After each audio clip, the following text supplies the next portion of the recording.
കശുവണ്ടി വികസന കോർപ്പറേഷൻ അഴിമതിയിൽ പ്രതികളെ പ്രോസിക്യൂട്ട് ചെയ്യാൻ അനുമതി നൽകിയ തീരുമാനം സർക്കാർ ഹൈക്കോടതിയെ അറിയിച്ചു. ആർ ചന്ദ്രശേഖരനെയും മുൻ എം ഡി കെ രതീഷിനെയും വിചാരണ ചെയ്യാം. ബുധനാഴ്ച ഉത്തരവ് ഹാജരാക്കാൻ നിർദ്ദേശം. ഷബ്നയാണ് വിവരങ്ങളുമായി ചേരുന്നത്. ഷബ്ന, നേരത്തെ തന്നെ നമ്മൾ സൂചിപ്പിച്ചിരുന്നു, ഇക്കാര്യത്തിൽ ഹൈക്കോടതിയുടെ നിരന്തരമായ നിരീക്ഷണം ഉണ്ടായിരുന്നു.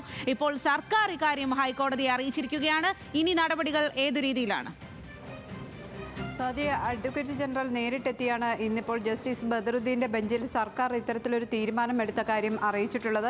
ഇതുമായി ബന്ധപ്പെട്ട രേഖാമൂലമുള്ള ഉത്തരവ് ഹാജരാക്കാൻ കോടതി നിർദ്ദേശിച്ചിട്ടുണ്ട്. 2 ദിവസത്തെ സാവകാശം AG ആവശ്യപ്പെട്ടു.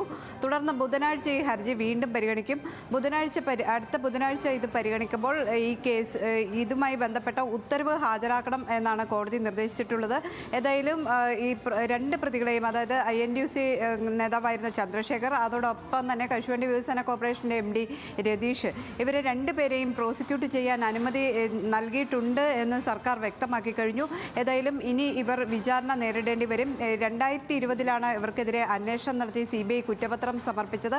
എന്നാൽ 2006 മുതലുള്ള ഈ കശുവണ്ടി വികസന കോർപ്പറേഷനിലെ അഴിമതിയുമായി ബന്ധപ്പെട്ട കേസിൽ അന്വേഷണം നടത്താതിരുന്ന സാഹചര്യത്തിൽ ഹൈക്കോടതി തന്നെ നിർദ്ദേശിച്ചാണ് CBI അന്വേഷണത്തിന് ഉത്തരവിടുകയും CBI അന്വേഷിക്കുകയും ചെയ്ത് കുറ്റപത്രം സമർപ്പിച്ച് 5 വർഷങ്ങൾക്ക് ശേഷവും പ്രോസിക്യൂഷൻ അനുമതി നൽകാത്തതിനെ തുടർന്നായിരുന്നു കോടതിയുടെ ശക്തമായ ഇടപെടലുണ്ടായത്. പരാതിക്കാരനായ കടകംപള്ളി മനോജാണ് ഈ പ്രോസിക്യൂഷൻ അനുമതി നൽകുന്നില്ല എന്ന കാര്യം കോടതിയുടെ ശ്രദ്ധയിൽപ്പെടുത്തുന്നത്.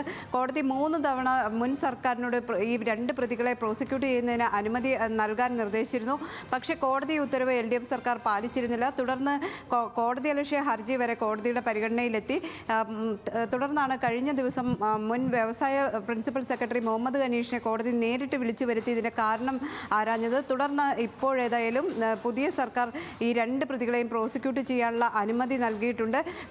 തീരുമാനമെടുത്തു എന്ന് AG ഇന്ന് കോടതിയെ അറിയിക്കുകയും അതിൻ്റെ രേഖാമൂലമുള്ള ഉത്തരവ് ഹാജരാക്കാമെന്ന് വ്യക്തമാക്കുകയും ചെയ്തതിൻ്റെ അടിസ്ഥാനത്തിൽ ഹർജി പിന്നീട് പരിഗണിക്കാനായി കോടതി മാറ്റിയിട്ടുണ്ടെന്ന്. ശരി ഷബ്ന.